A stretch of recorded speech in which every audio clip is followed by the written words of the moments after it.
Money behaves as if it were a trained entity. It responds exclusively to those who call it with the correct vibrational tone. When that summoning is mastered, money not only shows up, it also expands. Curious how this works. Though it can be difficult to accept, subtle, unseen forces shape how much enters your life and how much slips away. One may labor diligently and still sense a restraint, an unseen barrier that blocks forward motion. In 1925, Florence Scovel Shinn, a perceptive teacher of spiritual principles, articulated a rule many influential people would rather keep concealed. Money does not heed the plea of scarcity. It responds to the voice of authority. During the Great Depression, when want afflicted the many, she taught everyday women how to give direction to their money, and remarkably many increased their earnings even at the nadir of the crisis. I will outline that very method here. It is not a set of gimmicks or temporary enthusiasm, but a disciplined law of practice capable of transforming your relationship with money permanently.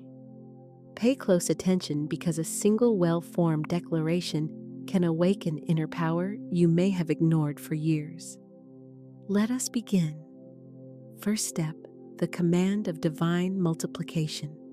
Florence Scovel Shinn taught that money should not be regarded as inert matter, but as intelligent energy operating under universal laws. Among these laws, she asserted, is one crucial principle: money obeys authority, not need. Thus, when you approach it with supplication, you repel it. When you stand in steady authority, you draw it near. For Florence, this was not poetic imagery. It was a practical, spiritual reality. She explained that money acts like a well-drilled soldier. When orders are hesitant, it stands still. When instructions are precise, direct, and confident, it moves. In her New York classes, Florence discouraged asking and emphasized commanding. The practice was both simple and deeply transformative. Every morning, before a mirror, she told her students to stand upright, breathe deeply, and declare with firmness, "Divine money, I order you to multiply in my life now. You flow to me from every possible direction because I am a perfect channel of infinite abundance." Yet the crucial element was not the exact phrasing, but the inward power that gives life to the decree. It must not resemble a plea in disguise. It should carry the tone of an irrevocable decision already accomplished in spirit. Put differently, it is not the formula that produces results, but the certainty of the person who proclaims it. In the Great Depression, a student named Margaret arrived, dispirited, widowed, with 3 children and no means. Florence taught her the command and added a decisive instruction after declaring it: proceed through your life as though the order were already fulfilled. Walk, speak, and choose as one who knows provision is already in motion. Margaret persisted for 3 weeks. Small sewing jobs appeared then, an unexpected opening, and ultimately an inheritance her family had not known existed. For Florence, this was no accident. It was the universe complying with the mandate. In her spiritual framework, a decree issued with certainty sets in motion cosmic laws of swift manifestation. Reality subsequently reorders circumstances, meetings, and conditions to align with your instruction. This is not childish magic. It is the subtle dialect that existence recognizes and respects. Here, many falter. They voice the decree, yet color it with doubt, anxiety, and the thought, what if it doesn't work? Florence likened this to delivering an order and then immediately telling the soldier you do not trust him. Money senses the insecurity and freezes. Her counsel was to tether the mind to a stabilizing affirmation whenever unease arises. My divine order is being fulfilled now. Even if outer conditions have not shifted, the essential task is to maintain the frequency of conviction. The command of multiplication is not a one-time act. It is an ongoing discipline. Florence compared it to training a muscle. Steady repetition fortifies inner authority until it becomes second nature. If you adopt the practice, follow her directions closely each morning before the mirror, speak with a composed, unwavering voice as the calm sovereign of your financial realm. Sense the decree as already accomplished and conduct the day as someone who has already received the good. The deeper efficacy of this approach extends beyond drawing resources. It reshapes how you relate to money itself. You move beyond tentative seeking and step into the dignity of someone who acknowledges abundance as a divine entitlement. Once that identity takes root, money stops being a sporadic guest and becomes a steady presence. Second step, heal your bond with money. Florence Scovel Shinn taught that money carries an emotional memory. While not alive in the literal sense, it registers the imprint of our attitudes, and those impressions, light or heavy, either invite its nearness or encourage its withdrawal. If you have spoken to money for years through fear, resentment, or guilt, it is as though you turned away the very guest you longed to welcome. She offered a simple image. Money resembles a well-trained dog. It comes when summoned with gentleness and firmness, but withdraws if it detects fear or severity. Many unknowingly have summoned it for ages with the vibration of scarcity, suspicion, or shame. Hence, before issuing commands, Florence recommended a preliminary act reconciliation. This reconciliation was both straightforward and profound, and many reported immediate relief. She advised setting aside a quiet moment to declare, "Dear money, forgive me for having seen you as my enemy, for having blamed you for my problems, and for having feared you. Today, I recognize that you are divine energy seeking to express yourself through me. I honor you, I respect you, and I welcome you into my life." This is not mere rhetoric, it is inner retraining. Spoken sincerely, it shifts one's vibration from rejection to welcome. Florence maintained that such an opening is essential for the command of multiplication to function at its highest capacity. Consider Sarah, a student who was a professional accountant, adept with numbers yet living on the margin. She believed money was an exam she perpetually failed. After performing the reconciliation, something eased, no windfall appeared, but she felt calm when reviewing her accounts. Within weeks, clients arrived through unsolicited referrals and possibilities she had previously overlooked.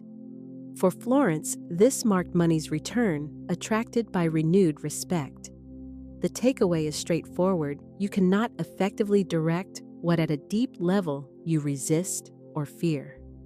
If your relationship with money is colored by guilt deprivation or the belief that it isn't meant for you, any command will be warped. Florence termed this process energetic reconciliation. It demands no elaborate rituals, only sincerity and a willingness to release beliefs absorbed from family patterns, cultural narratives, or earlier experiences. When you shift from fear to respect, your decree ceases to feel strained and becomes a potent summons. Repairing this bond resembles clearing the entryway before welcoming a valued guest. If resentment and doubt clog the threshold, abundance cannot enter. If you open it with composure and gratitude, money not only comes, it stays. Third step, undertake the spiritual surgery of scarcity beliefs. For Florence Scovel Shinn, the ideas you carry about money act like concealed roots that determine the scope of your prosperity. You may water the tree of your life with discipline, persistence, and planning, but if the roots are compromised, a full harvest will not appear. The challenge is that these roots are hard to see. They reside deep in the subconscious. She explained that almost no one is born with scarcity concepts. We absorb them over time through domestic conversations, the wider cultural climate, and formative narratives. Assertions like money is dirty, the rich are selfish, having much is dangerous. To earn money, you must suffer harden into private edicts that we rarely scrutinize. The subconscious, unable to distinguish what was directly experienced from what was merely taught, complies with such messages as though they were binding laws. Florence witnessed this continually among her students, competent, diligent women who nevertheless persisted in lack.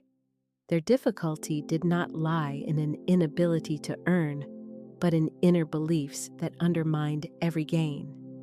At times, they obtained money only to see it vanish.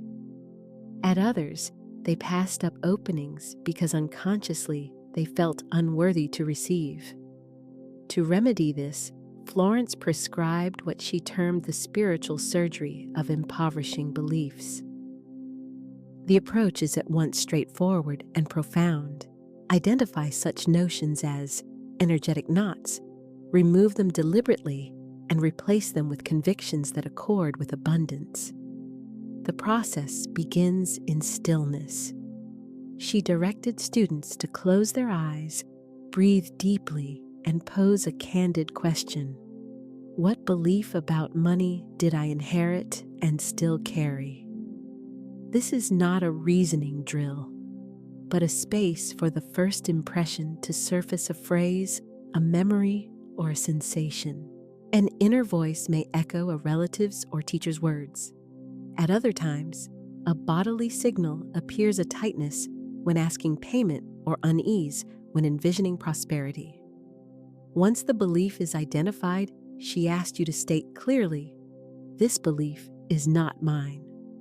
I return it to the one who created it.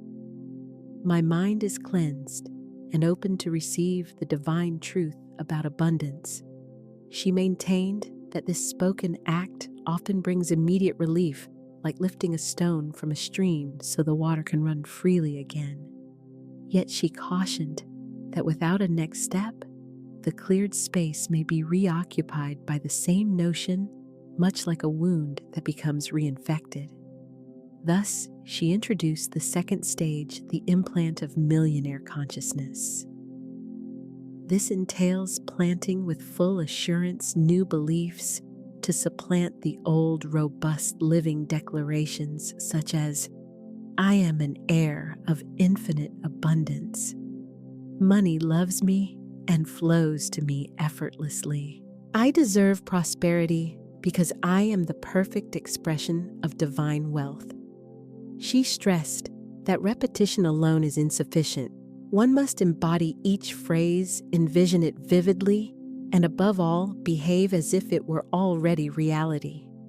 She suggested a daily regimen for 21 days, the period she claimed the subconscious needs to internalize a governing law. She frequently illustrated this with Carmen, a mathematics teacher who arrived skeptical. Carmen believed a fixed salary defined her fate and that earning beyond the classroom lacked dignity. During the session, Carmen recognized the belief as inherited within her family. Teaching was regarded as a nearly sacrificial calling. By returning that notion to its source and installing the conviction my work and my gifts deserve unlimited abundance, her energy shifted. Within weeks, tutoring, consulting, and publishing offers appeared. Within a year, she multiplied her income fivefold without leaving her vocation. For Florence, none of this was coincidental. When a constricting belief is excised and an expansive one is installed, the subconscious reorders your behavior, your decisions, and your perception of possibility. What you overlooked yesterday becomes visible today. What once seemed distant becomes reachable. She distilled the teaching into a frequent maxim: you cannot have a new life with an old mind. This spiritual surgery acts as a clean incision, enabling a fresh start, free from the invisible burdens that have trailed you for years. When your own mind ceases resisting and starts cooperating every other element, including the command of divine multiplication functions, with magnified doubled strength. She emphasized that to desire is essentially to announce to life, I don't have it, and that signal keeps reproducing lack. By contrast, to demand is to assert it is mine, and I receive it now, and that tone immediately calls in the subtle forces that bring it into form. During the depth of the Great Depression, she taught this distinction to Rosa, a student long remembered divorced mother of 4, without funds, subsisting on relatives' support. Rosa arrived to class with barely enough coins for the streetcar fare. Florence told her plainly, "You are not a beggar. You are a divine commander who has forgotten her rank. Do not request charity from the universe. Issue a rightful claim." From then on, Rosa opened each morning with a targeted decree. Universe, I demand that you activate all sources of abundance that belong to me by divine right. Release right now the resources that are blocked and send them into my experience immediately. Florence told her to repeat this with firmness and to carry herself all day as though her affairs were already settled. After 2 weeks, a telegram arrived for Rosa. She had inherited land from a far-off relation. 1 month later, oil was found on that very property. To Florence, this outcome was not random.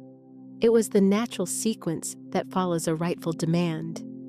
The essence is that demand is not born of arrogance, but of certainty regarding one's spiritual rights. It resembles withdrawing your own money at a bank. You neither plead nor excuse yourself. You present proof of identity and accept what belongs to you. In the spiritual mode of demand, you present your divine identity as the credential for an unlimited inheritance. When confronted with this idea, many students experienced fear or guilt. Isn't it selfish? Florence answered that the true selfishness is clogging the flow that could bless your own life and overflow to others. She argued that the universe needs human conduits through which to distribute its good, and that refusal to receive blocks that expression. She likened demand to initiating a command within a well-built system. When you issue it from inner authority, life responds, because it is structured to comply with conscious direction. The difficulty is that many people never practice this faculty. They stay in mere wanting, passive, and unsure. To build the right vibration, she outlined 3 steps. 1. Acknowledge your divine entitlement to abundance. Quietly affirm abundance is my natural inheritance. Prosperity is part of my divine identity. 2. Articulate the demand with precision and resolve, avoiding I hope or any vagueness. 3. Behave as a rightful beneficiary, making choices and moving through the day like someone who has already received. She cautioned that at the outset, the old mindset will attempt to undermine you, doubts will surface, memories of missteps will arise, and inner voices will insist you are asking for excess. In those moments, she advised silently affirming, my legitimate demand is being fulfilled now, not to convince the universe, but to keep yourself aligned. Helen's transformation was striking an artist who wished to live from her paintings, yet sold only low-priced works now and then. After grasping the distinction between desiring and demanding, Helen declared, "I demand that my art be recognized and well paid." In 3 months, an international gallery invited her to show her work, and her paintings began selling at formerly unimaginable prices. Florence explained that demand works because it recasts your identity. In desiring, you act as one who lacks. In demanding, you inhabit the self who already holds. Life answers that identity, not empty phrases. In sum, to demand is not to seek a favor, but to collect a rightful obligation of creation. Aligned correctly, entrances once sealed swing open with ease because your vibration matches that of a receiver. 5th step, create rather than compete. Florence Scovel Shinn often asserted a seemingly paradoxical counsel: never compete for money, create it. This was no mere figure of speech, but a spiritual principle. Competition assumes scarcity, imagining limited openings and struggling for a slice. Creation embodies abundance, recognizing you can originate fresh avenues and resources. She noted that competition anchors your attention to externals. You react to markets, to others, or to conditions, and that reactive dependence binds you to the same cycles that ensnare everyone. By contrast, creation connects you to source, the realm of original, not yet manifest ideas, where rivals do not exist, because what you bring forth is unique. In Florence's view, every person bears a distinctive wealth-generating gift, something akin to their essence, which when expressed not only yields income, but also confers blessing. This gift is not discovered by imitation, but by looking within.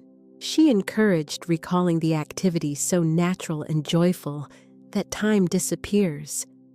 Those moments point toward your unique conduit of abundance. Helen provided a vivid example, a secretary who yearned to design garments, yet believed the industry was overcrowded.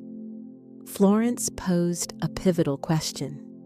Do you prefer to compete with the crowd, or to create what only you can bring?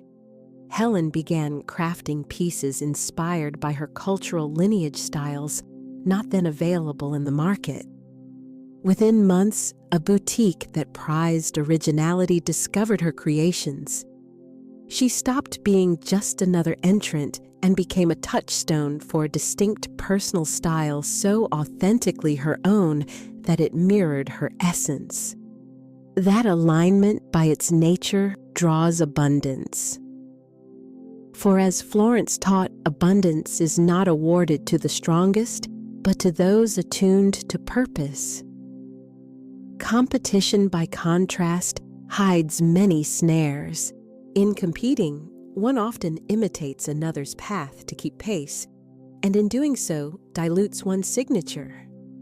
That pattern fuels a chase and compare energy that erodes confidence and sustains the fear of falling behind. For Florence, competition is simply scarcity wearing a different mask. It murmurs that there isn't enough for everyone, compelling you to battle for a portion. The antidote is straightforward: change the question. Instead of asking, "How do I obtain what others possess?" ask, "What can I contribute that no one else can provide in precisely my way?" She affirmed that such inquiry opens a direct conduit to divine inspiration, a frequency calibrated uniquely to you. She further warned that competition produces inner resistance. When your aim is to outdo others, your attention fixates on opponents and obstacles. Creation, by contrast, moves with ease. In creating, you are not pushing against anything. You permit the new to emerge through you. This is expansion rather than struggle.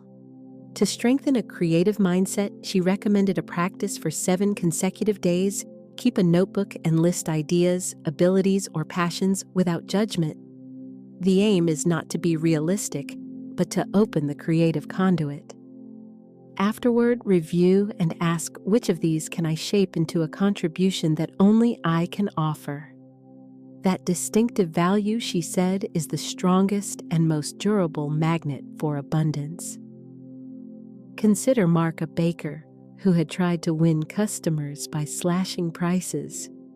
Florence urged him to abandon competition and instead create what no one else supplied. Mark devised breads based on ancestral recipes with artful presentations reflecting his heritage. Within 6 months, his shop became a local attraction. Price stopped being a hurdle because his offerings were unmatched. She concluded that creation not only yields greater abundance than competition, it also repairs your bond with money. Under competition, money appears as quarry to chase. Under creation, money becomes the natural applause for presenting your finest self. Electing to create releases you from the anxiety that others might seize what is yours, because you recognize that what originates from you and solely from you cannot be duplicated. With this assurance, you stop glancing to the side and proceed along a path that no one else can walk. 6th step, the decree of absolute authority.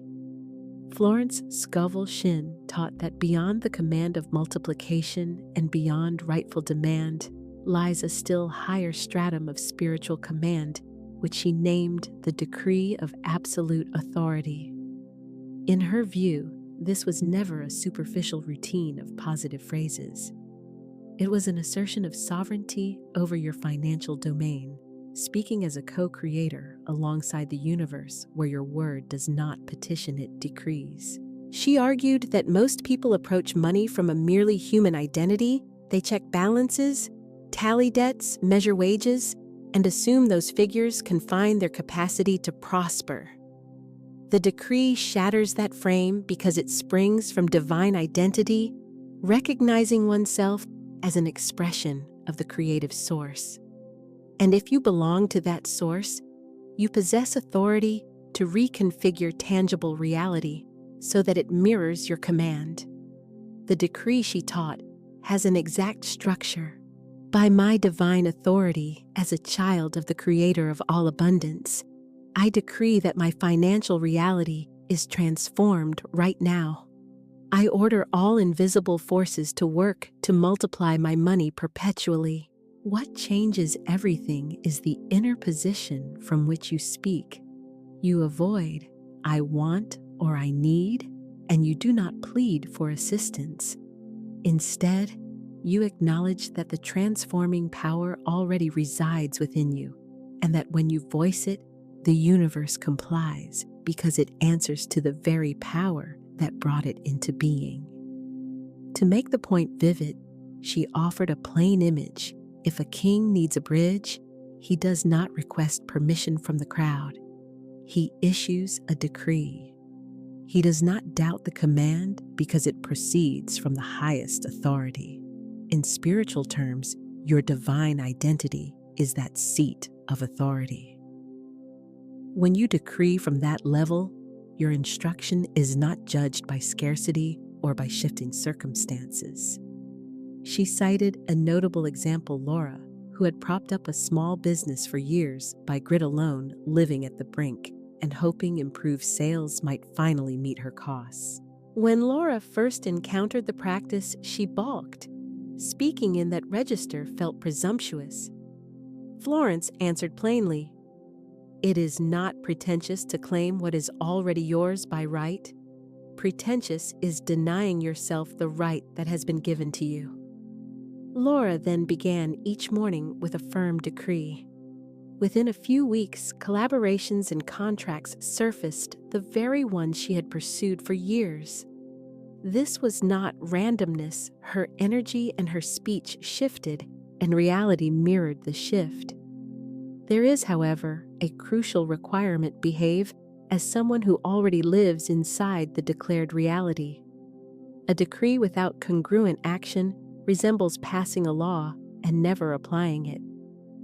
Consequently, she advised choosing and acting as though abundance were already here. Say yes to larger opportunities and invest in your development as one who trusts their own prosperity.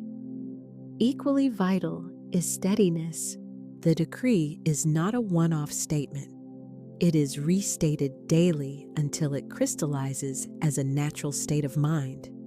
It functions not only as an instruction to the universe, but as an ongoing reminder of your identity and the power resident within you. As Florence put it, abundance does not arrive because the universe hears you once. It arrives because you yourself no longer hear yourself doubt. For that reason, she emphasized holding the decree with unwavering conviction, even if external conditions have yet to rearrange. Practically, the decree functions like an anchor. When thoughts slide into fear, debt, or not enoughness, you state it again, never as begging, but as the expression of an unarguable truth. With repetition, a deep change unfolds. What began as a practice turns into your default way of perceiving and talking about prosperity. At that point, money is no longer something you pursue. It becomes a natural outcome of who you are. She distilled it into a striking line. You are not a human being asking God for help. You are God expressing as human and reorganizing matter according to your spiritual will. When you grasp and inhabit this truth, the decree stops being a mere method and becomes the straightforward expression of who you are. At that stage, you do more than multiply money. You alter the whole configuration of your life. Seventh step, shape the divine design of your abundance. Florence Scovel Shinn maintained that requesting abundance in vague terms is like expecting an architect to build without blueprints. The outcome will seldom resemble what you envisioned. In her framing, the universe is a flawless builder that follows directives, yet it needs explicit specifications. She named this process the divine design of your abundance. The core is both simple and catalytic picture, and define precisely how you intend prosperity to appear and declare it as already in motion. Rather than "I want more money," you delineate how much, by what avenues, within what time frame, and for which purposes you will receive it. She likened it to drafting a master plan. The greater the detail, the smoother the materialization. Accordingly, she recommended a quiet daily interval to ask within, how much am I choosing to receive? From what sources? How do I intend to feel when it arrives? For what uses will it serve? In what ways will it uplift my life and benefit others? Helen, a student and painter, used this at a pivotal juncture. She longed to live from her art, yet her earnings swung up and down. Rather than request more sales, Florence had her specify the design, how many pieces, within which window of time, at which prices, and under what terms. Helen drafted a precise commitment. Within 3 months, she would sell at least 5 paintings to clients who valued her work, paying in full and without delays. Every morning, she rehearsed a vivid visualization, receiving the funds, hearing words of appreciation, and feeling gratitude fused with certainty. She then declared, "Universe, this is my divine design.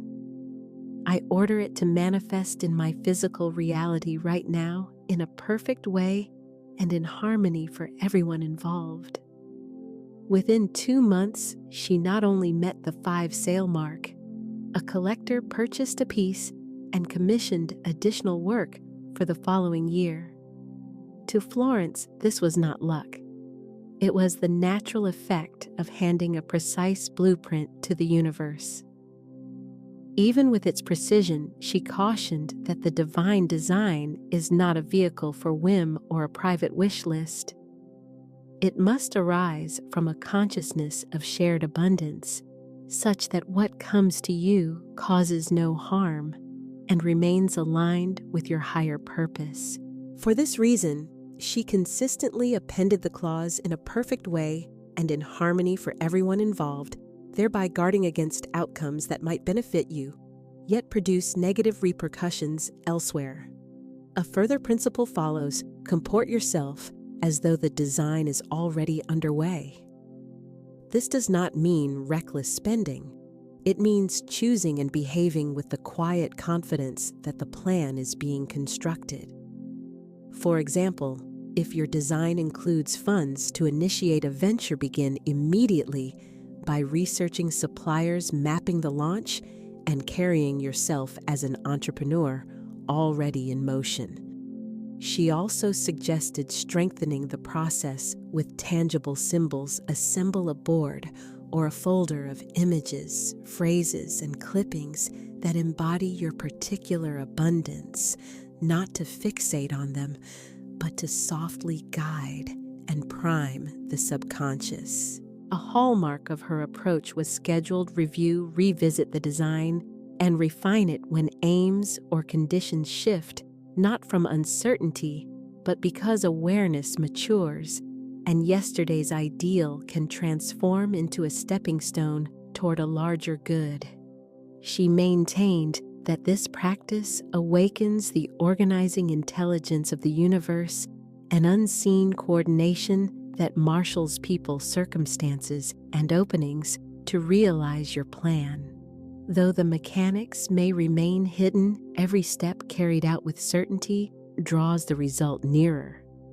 She frequently closed with this unequivocal reminder: if you do not design your abundance, someone else will design your scarcity. Thus, the divine design should not be mistaken for a simple attraction tactic. It is a statement of creative responsibility, accepting that you are no bystander to your finances, but the principal architect of every resource that comes. By using it, you replace wishful waiting with precise directives for constructing the prosperity you intend. In that way, as Florence observed, abundance stops arriving as an occasional guest and takes up residence as a daily home. Additional step: maintain a prosperous state of mind. Florence Scovel Shinn emphasized that initiating abundance is merely the starting line. True mastery is sustaining it.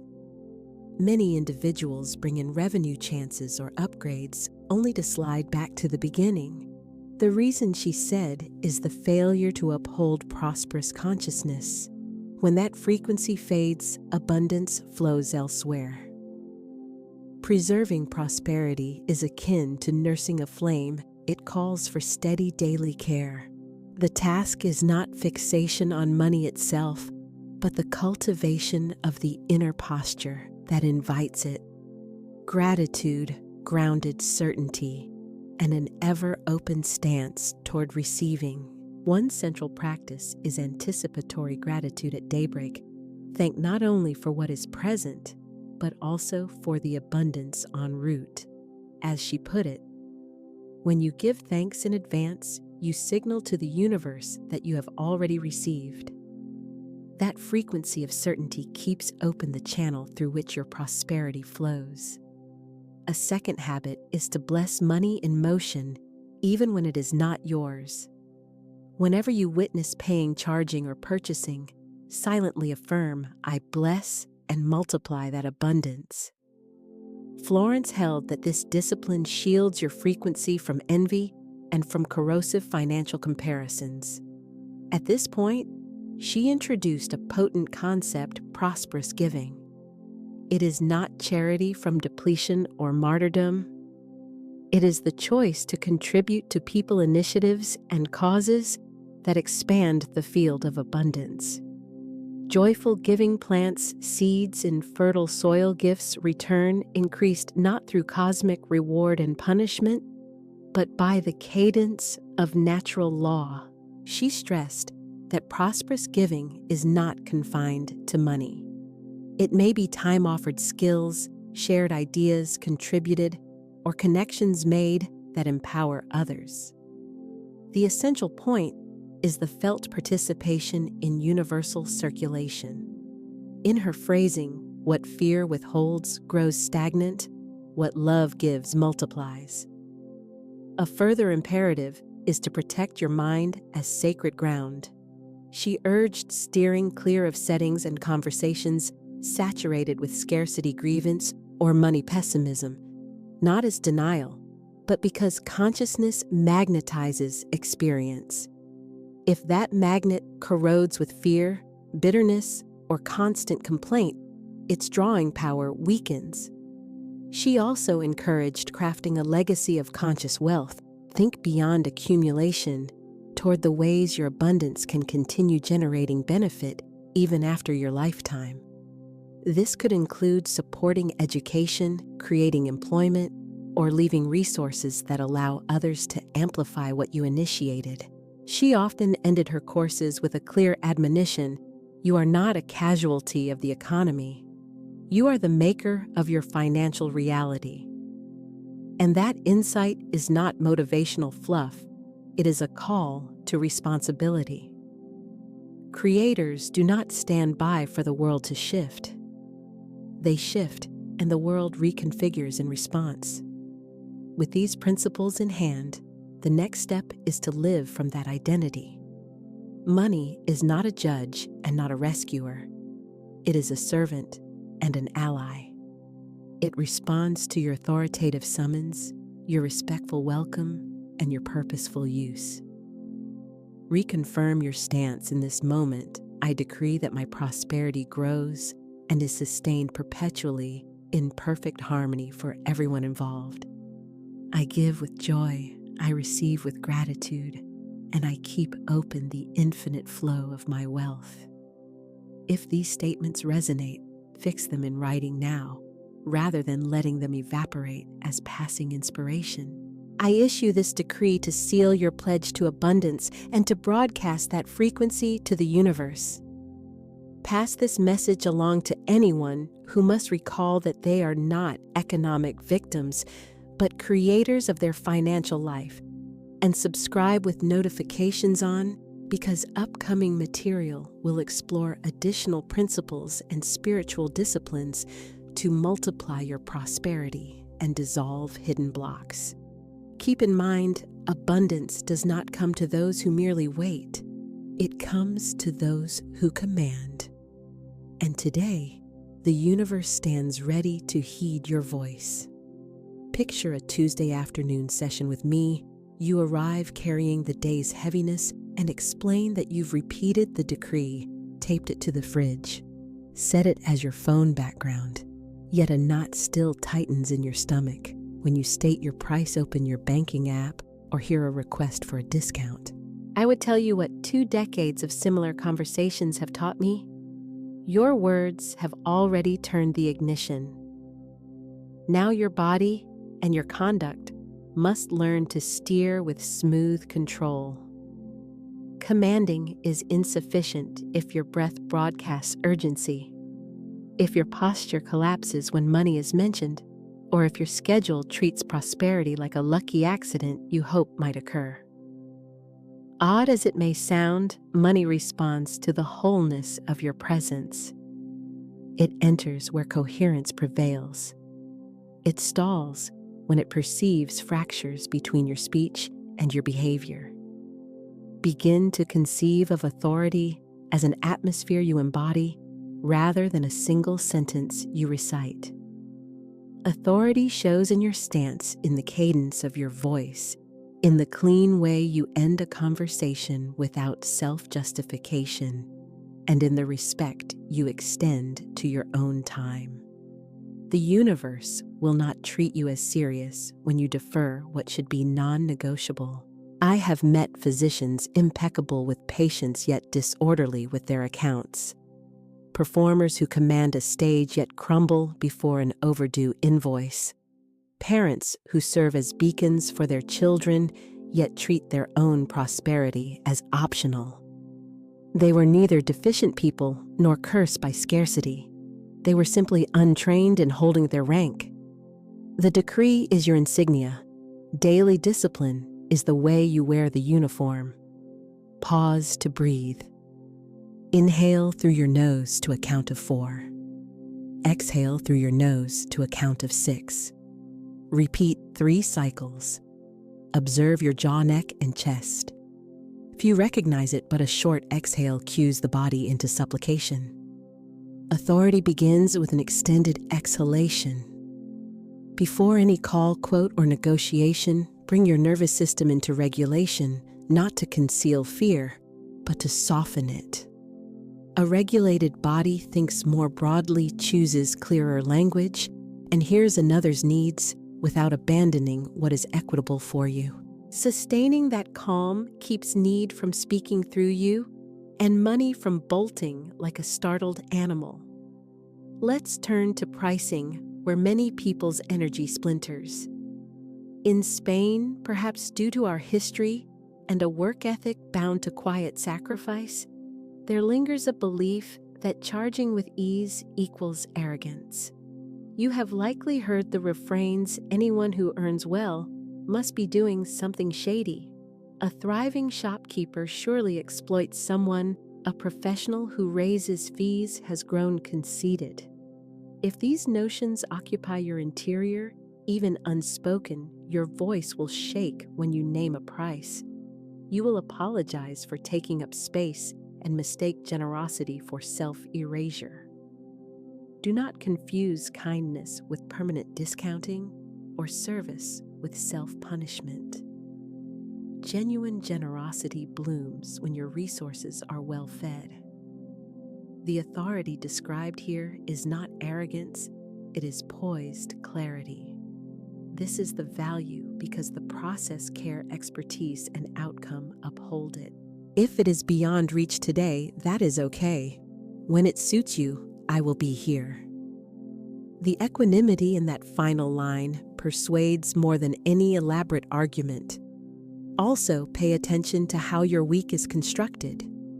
Money thrives where it is given form and container, just as a plant grows according to the pot that holds its roots. I routinely encounter calendars packed with production and delivery, yet empty of time for collecting what's owed, reviewing metrics, nurturing relationships, or designing the next iteration. The result is predictable. I work endless hours and still don't take off. Naturally, because your days have been trained for firefighting rather than flame building. Carve out brief but consistent windows for 3 non-negotiables. Face your numbers without melodrama or avoidance. Initiate at least 1 clear conversation daily with someone who could lead to business or partnership. And reserve a fraction of every inflow for your future self. Even if the amount is modest, now the identity that act affirms is immense. Each transfer to the you 6 months ahead is a ballot cast for your authority, and your mind tallies those ballots until doubt is outvoted. Pause with me over something deeply personal, the phrases that shaped you at home. When you were told not to show off, perhaps they were shielding you from neighborhood envy, not warning you against prosperity itself.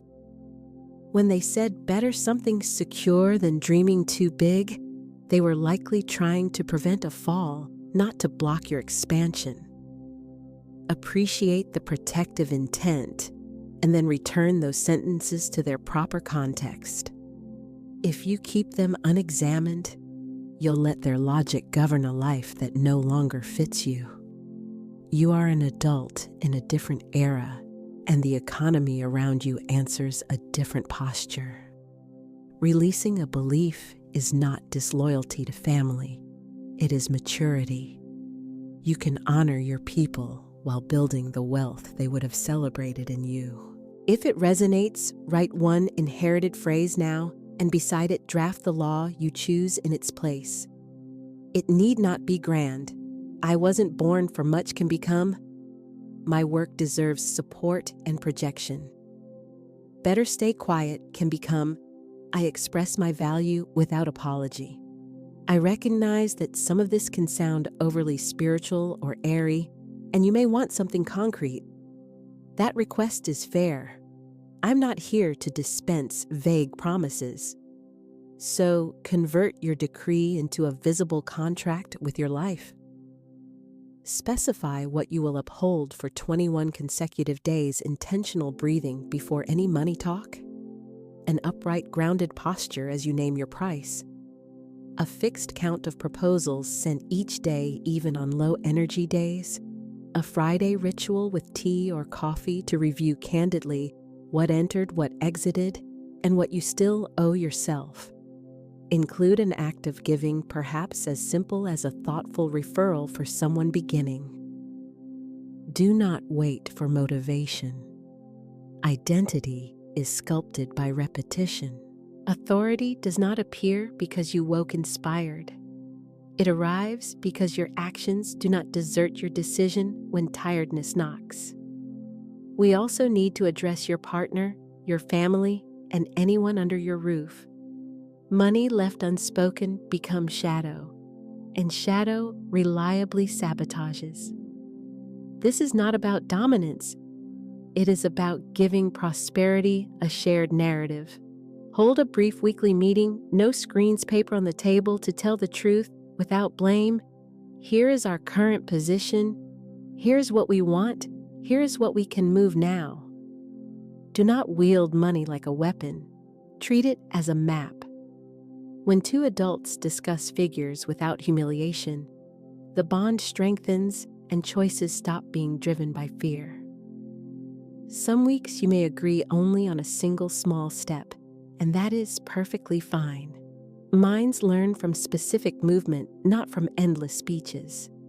A word about rest: we often forget that the creativity which opens doors emerges from bodies that permit themselves to stop.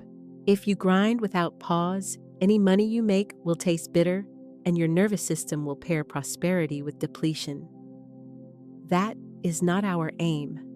We are after calm, usable, and shareable abundance. Guard your sleep. Create pockets of silence and uncomplicated leisure. Walk sometimes without headphones. Let sunlight meet your face. You will be surprised by what a rested mind notices: fresh ideas, additional service lines, new alliances. Inspiration is not the birthright of a few. It is the physiological outcome of a body that remembers how to play. Another domain deserves tidying: debts and errors. No decree can stand on top of concealed guilt. If you owe, draft a plan and notify the parties. If you delivered subpar work, make it right with a tangible action, not as self-punishment, but to unclog the channel. In my practice, I consistently see that those who repair promptly move more lightly, and close deals more cleanly, not due to some mystical reward, but because they stop fueling the inner voice that undercuts them at the brink of progress. Authority does not equal flawlessness. It equals responsibility taken. Many practitioners hesitate to draft their abundance, precisely fearing that definition will tie them down and restrict whatever life might offer. Here is what experience shows: those who avoid design end up improvising with anxiety. Those who do design retain the freedom to change from a grounded place of choice. Florence's notion of design is no cage. It is an adaptable blueprint. Specify how many projects you seek, which types within what fee ranges, and under what terms. Envision the exact sensation at the moment of payment, the words used in that exchange, and the care with which you complete each engagement. Do not obsess. Revisit the plan briefly each morning, then behave as if the work were already in motion. Choose in alignment with that identity. If your design involves more specialized service study, invest in process improvements, produce a clearer client document, and rehearse your presentation until it carries both gentleness and resolve. Magic, if it exists, favors those who lay the table in advance. To everyone who says their clients won't pay their true value, I urge you to stop chasing the undifferentiated crowd. You don't need everyone. You need the people who recognize and prize your distinctiveness. For such people to reach you, you must boldly articulate that uniqueness. Abandon battles on borrowed terrain. Create from your authentic voice. Consider Spain's bakeries. Some failed by shaving a few cents off each loaf, while others flourish by sharing their story, patiently tending sourdough and offering bread that reads like a small poem. The shift isn't merely in ingredients, it is in the narrative and the meticulous care embedded in every touch point. Locate that singular thread in your craft, no matter how modest, and pursue it with devotion. When you lead with creation, pricing ceases to be a struggle and becomes a natural outcome. I admit my favorite milestone in this work is the instant someone faces the mirror and hears a new timbre in their own voice. They are not raising their volume. They are not offering excuses. It's just that they are issuing a clear declaration. They inhale, and then they declare. A quiet dignity appears in their features, a look that no longer seeks permission. That single shift outperforms any technique. When you regard yourself as the benevolent, authoritative steward of your financial domain, order extends outward to your relationships. Your rest, the way you enter a shop, the way you decline an unsuitable email. Money, exquisitely attuned to such microclimates, begins to act like Florence's disciplined soldier. It arrives, aligns, and remains. If impatience surfaces here, I get it. Evidence feels urgent. But let me underscore what almost never fails. Evaluate your authority by consistent actions, not by adrenaline spikes. Track the proposals you dispatch, the follow-ups, you complete the outreach conversations, you start the payments, you actually collect the euros you allocate, and the minutes of steady breathing before each key step. Monitor these metrics for 3 uninterrupted weeks and notice the deltas. I can't predict the exact form, but something will shift. Some door will ease, some opportunity will move toward you. It may not look as you imagined, and progress may be non-linear, yet signals appear. Record them, appreciate them, and reinforce them through one more aligned behavior. Before we finish, remember prosperity gains meaning when it serves beyond your own balance sheet. This is not about grand heroics. It is about money, rightly directed, uplifting the immediate world. Picture the student you might sponsor for a course, the practical guide you could write to. Spare others your missteps. The role you might create as your venture expands, the neighborhood brightened because you raise your shutters each morning. Abundance that gazes only inward stagnates out of tedium. Abundance that circulates continually discovers fresh pathways to multiply. Return your attention inward. Close your eyes. Notice your feet grounding you, the breath entering and leaving the chest widening. Recall our opening premise: money answers authority, not need. Move that idea from abstraction into your very bones. Choose today to speak from rank rather than from lack. Choose to translate the decree into calendars and posture into pricing, and the composed silence you keep when someone pushes you. Choose not to flee your numbers and to take one small, concrete action toward the version of you who is already paid, organized, and at ease. Voice it slowly as someone remembering an old truth. By my inner and divine authority, my financial reality is reorganizing now. I uphold it through action. I enjoy it calmly. I share it with purpose. As you say it, extend your exhale, lengthen your spine, and gently lift your chin. That is the moment the universe starts to comply. That is the moment money learns to remain. Eventually, this work ceases to resemble techniques and settles into your default mode of living. There are no fireworks, only small proofs. On an ordinary morning, you open your banking app with a steady pulse. You quote your fee as easily as your name. You turn down an offer you once accepted out of fear, and rather than loss, you feel an uncommon calm. That is the threshold of serene authority. It is not arrogance, it is dignity at rest. From there, life presents scenarios you might earlier have labeled luminous coincidences. They are not miracles.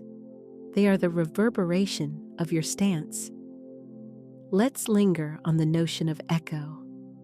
What you practice deliberately imprints itself on your environment. Others start to see you differently, not because you shout, but because you refuse to sell beneath your worth.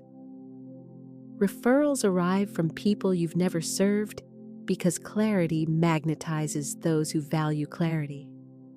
Invitations come from circles you've never entered because your work has learned to speak on your behalf.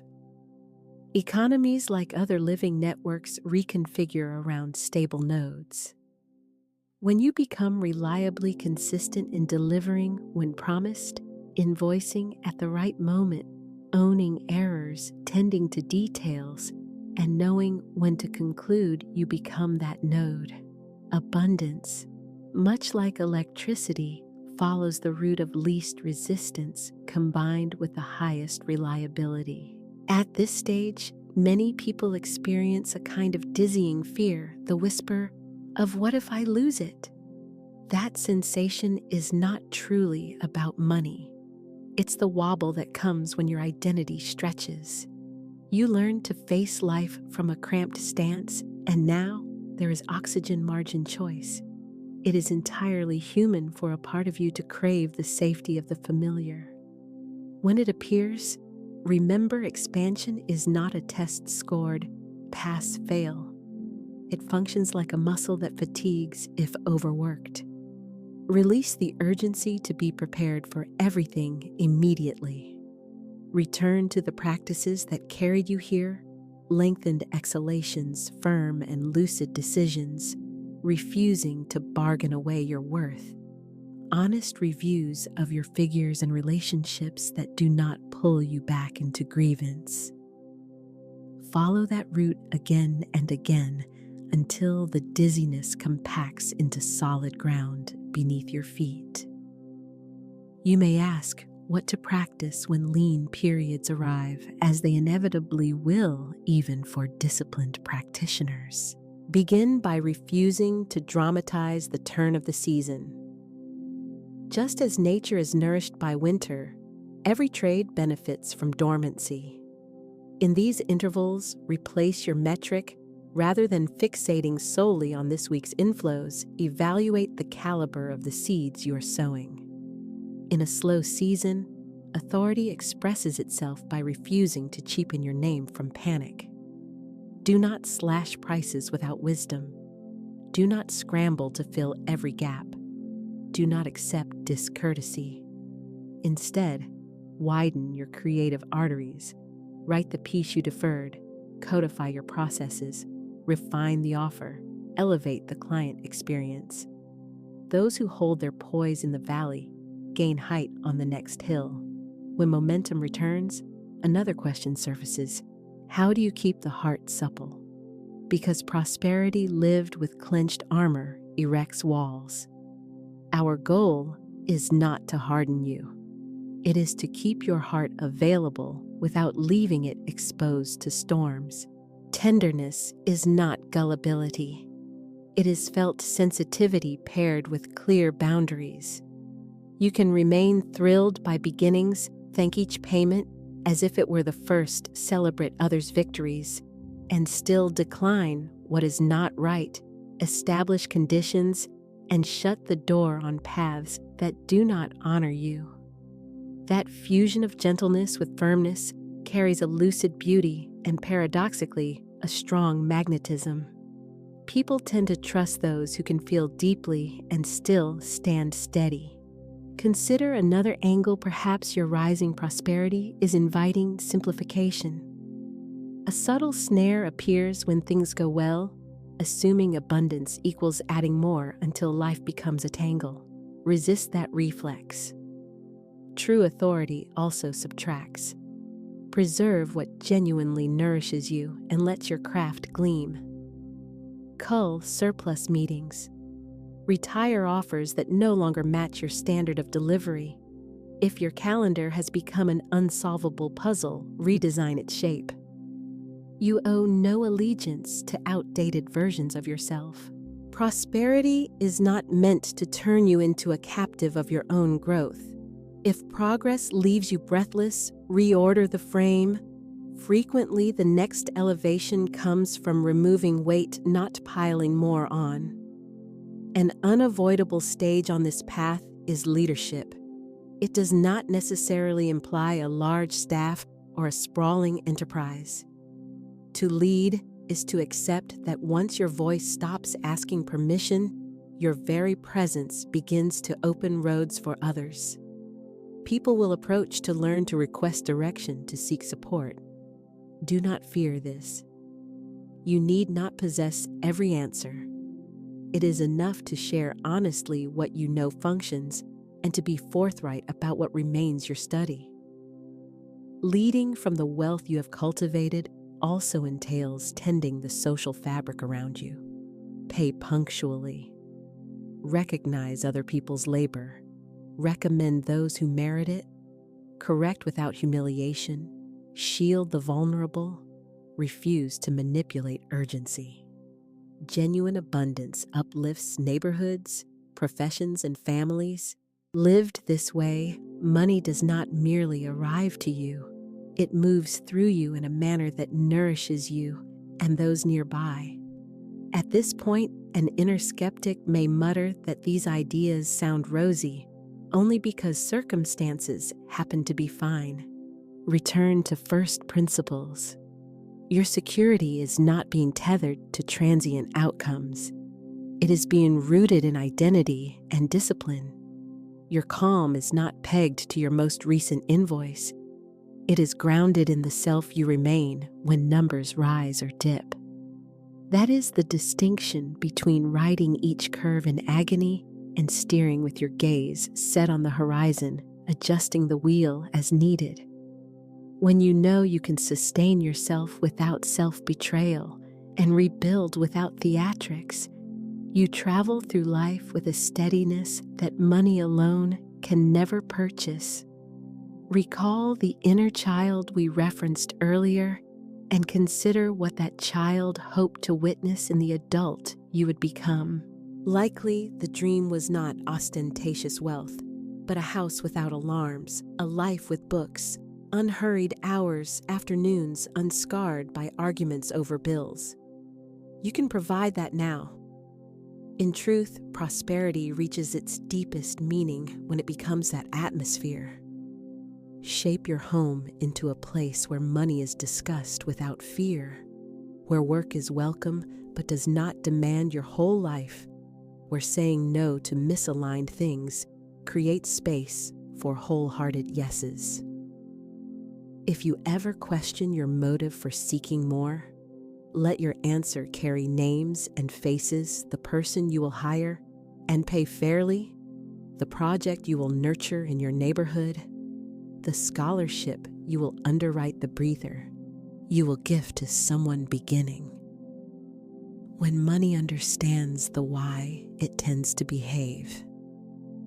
When the tide rises, another lure appears, packing every minute with output. Resist that compulsion. A prosperity defined solely by constant productivity is brittle because it ignores the unschedulable and unplanned conversation that unlocks an opening, a quiet reading session that births a concept, a walk whose sensations later infuse your work. If you micromanage time to the last millimeter, you seal the tiny cracks through which the most valuable elements tend to enter. Preserve open space. Trust that life needs room to surprise you while you still honor the structure that supports you. Treat it as a dance with rhythm and rest, not as a chain that binds every breath. Return with me to the mundane stage, where reality is shaped the tone of your voice on a call, the way your back meets the chair as you work the pen moving across a contract, the fingertip that sends a proposal the moment your gaze meets another's as you answer yes or no. That is where the authority we've been building actually operates. In these modest motions resides the frequency money recognizes. Keep this picture each long exhale before speaking functions as a quiet directive. Each time you name and hold your price without hostility, you instruct the world in how to treat you. Each portion reserved for your future self signals to the universe that you are capable of governance. And every time you thank the flow, even during its narrowing, you neutralize the fear that would otherwise taint the whole field. To close this segment, return to the mirror, only this time, hold silence for a few breaths. Simply look. Recognize in that reflection the person who has waged quiet battles for years. Honor the fatigue, the endurance, the tenderness. Then speak only what is essential. Declare that you choose yourself.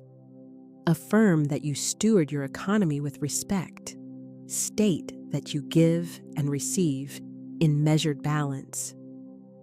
Promise that you will no longer hide behind need because you trust the solidity of your calm authority. And immediately afterward, confirm the words with an uncomplicated, concrete action. Perhaps you finally send the proposal. Perhaps you withdraw an offer that fails to honor you. Perhaps you call a debtor and set a date and method. Perhaps you block an hour to architect your next chapter. Experience shows a single small visible act realigns the rest. If an old reflex to apologize for simply taking up space reappears, return to what you already understand. You are not born to seek permission to be well. You are here to create, to command, to sustain. Markets often respond to those who treat themselves with that level of regard. When scarcity's voice reemerges wearing prudence as a mask, thank it for trying to protect you, and then remind it kindly that it no longer steers. You are at the wheel. Paths open for travelers who move with steady steps, soft hearts, and upright spines. Soon, almost imperceptibly, you notice it doors that once felt like stone yield to a gentle touch. Openings find you where you stand fully present, and money, the disciplined companion from our opening image, arrives, settles, and learns the habit of staying. There is also a melody worth mastering, timely, deliberate silence. When you name your fee, the silence that follows completes the sentence. When you request an advance, the pause grants the other person room to integrate. When you outline a schedule, the quiet protects you from bargaining against yourself. Overfilling the space with explanations bleeds authority. Speak with clarity, then breathe, and let the statement stand. If nervousness tightens those moments, return to bodily anchors. Feet planted, a long exhale, a softened gaze. You are not arguing, you are declaring. For many, this simple quiet has increased earnings, not because silence is a gimmick, but because it communicates that you are not scrambling to ingratiate yourself. You might ask how improvisation, sparkle, and play belong in a framework that prizes discipline. They belong at the center, anchored, not replacing the base. The structures we've outlined are not shackles.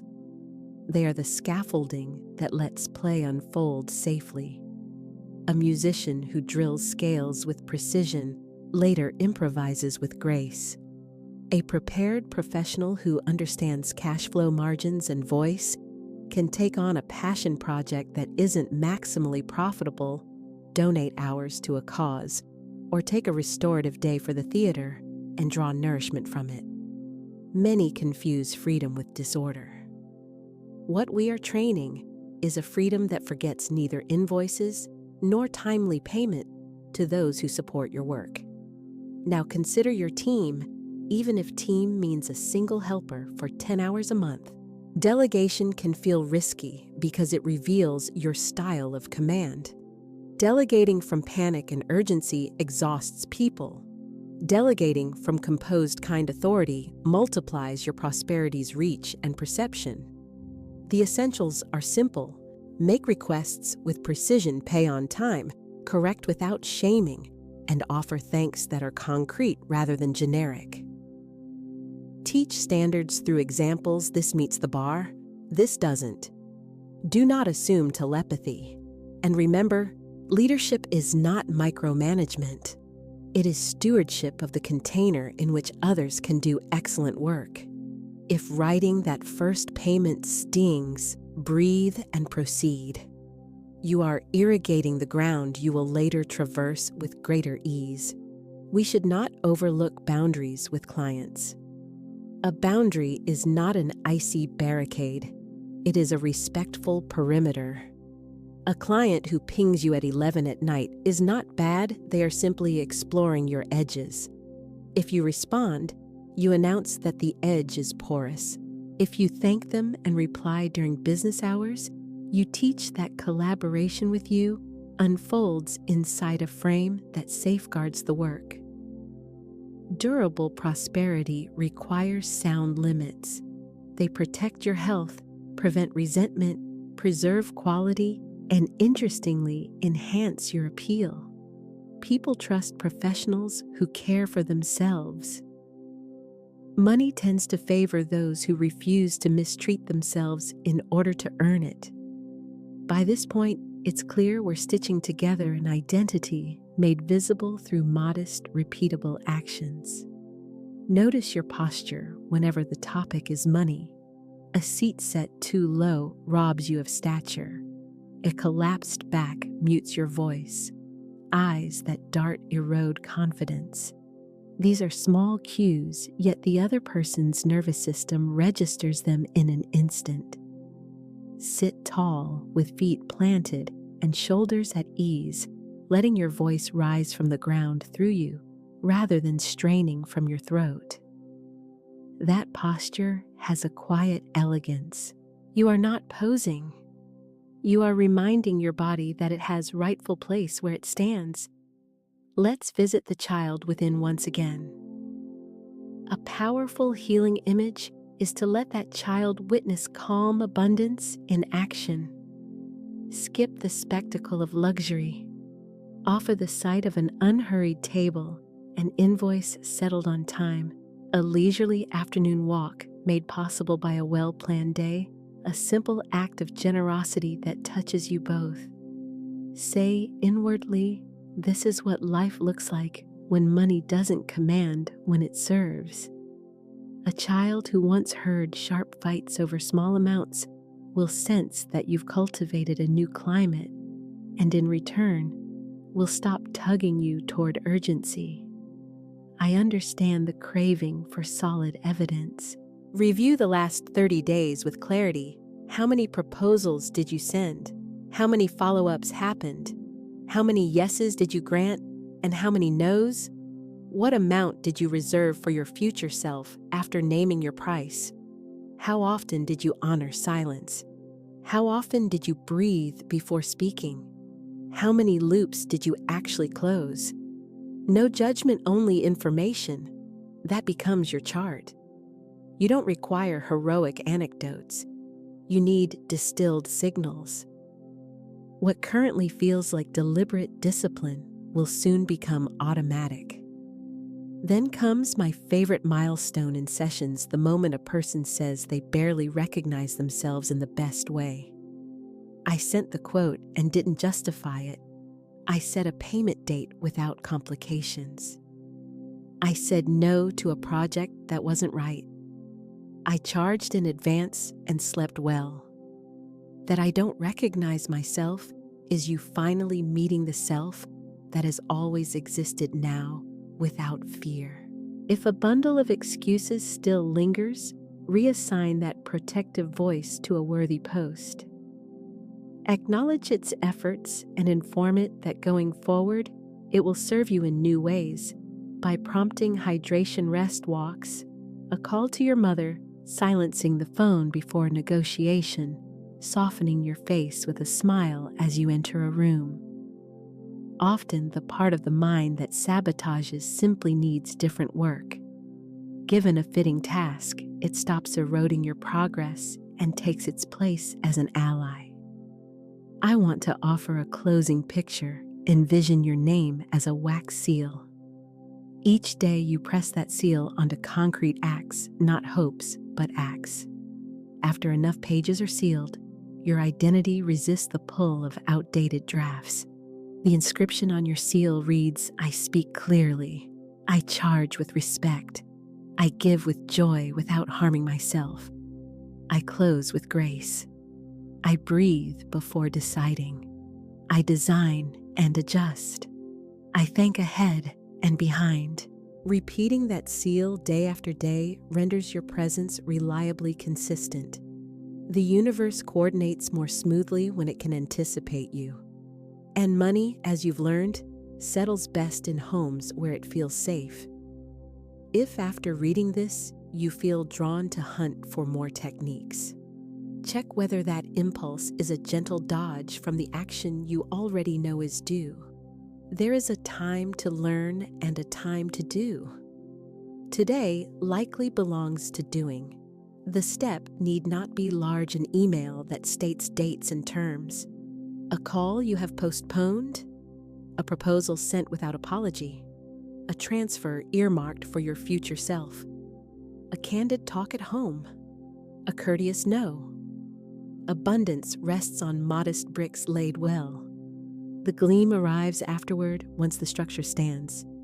Before closing, the day approach the mirror once more. Few words are necessary. Lengthen the breath. Sense the ground beneath you. Meet the gaze that meets yours. Then say, "I sustain what I decreed." Afterward, enact a small, sustaining step. Do not attempt to haul 10 years in a single day. Carry the portion due today and place it appropriately. Tomorrow, carry the next.